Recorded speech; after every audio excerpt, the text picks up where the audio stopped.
I think the 80-20 principle for gear, and I haven't really thought about this until just right now, is that the gear that you buy should provide most of its value through actually doing something in your studio.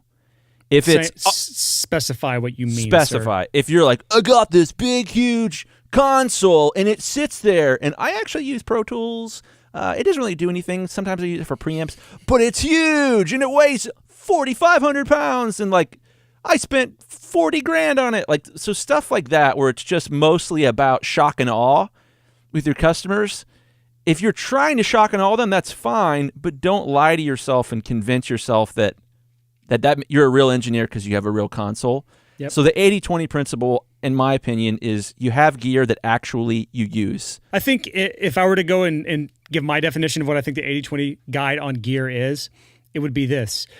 You could probably get at least 80%, if not 90 to 95% of the results spending 20% of the money in almost any scenario. So just for example, pick any like high-end piece of gear at all, and I can show you something that costs 20% of that and will get comparable results, 80, 90, 95 plus percent of the results audibly. And while this doesn't work in some scenarios because like there's just certain things you cannot compromise on, it works in probably 80% of the scenarios. So it's just the 80-20 principle works all around. So it's just something to keep in mind that if you're looking at gear right now and you're just oogling and ogling and oohing and ahhing and hemming and hawing and whatever other sort of phrase I can fit in here, if that's what you're doing all the time on gear, stop it, because there is a cheaper, more efficient way to think about your gear purchases.